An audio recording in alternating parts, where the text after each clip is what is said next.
Yeah, I mean, EO is a very unique organization.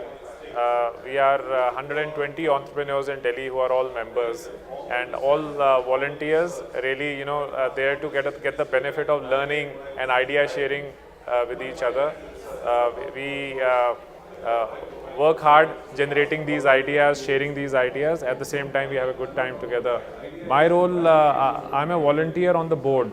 So, the board is selected by, a vote, and I'm a volunteer on the EO Delhi board. So, my role particularly is to spread out the message of EO to different members of the community. So, to come and speak at seminars like yours, platforms like yours, and let everybody know that there is an organization like EO where you can one of the biggest thing every entrepreneur needs is ideas, validation of his ideas, somebody to talk to, and EO provides that platform. So my job really is to go on communicating that. So we also, as a finance chair, I in particular manage the budget of the organization and work with different sponsors. Being a part of Bajaj Capital and a second generation entrepreneur, I find myself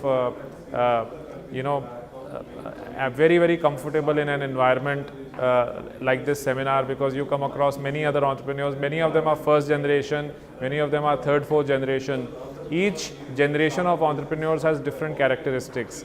So it is very interesting to come and interact with people. Every time, every interaction, you pick up ideas. You feel like you are in a community of like-minded people, and you pick up some excellent ideas from each other. So I mean, I look for excuses to come to platforms like this and share ideas and learn from people. When I joined the business was to, from a company, try and build an institution.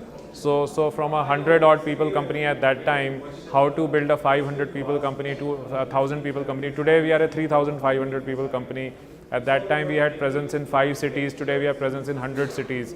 So it is my objective was all about building an institution which can further realize the scale of business which we had the vision to achieve. But the vision does not turn into reality unless you have a mission, and our mission was really to institutionalize the company. That means put in place formal processes, systems. So we worked on the entrepreneurial process of having a formal HR, formal IT, formal marketing, and we all worked together, put our heads together, and we have a great team, so they made it happen.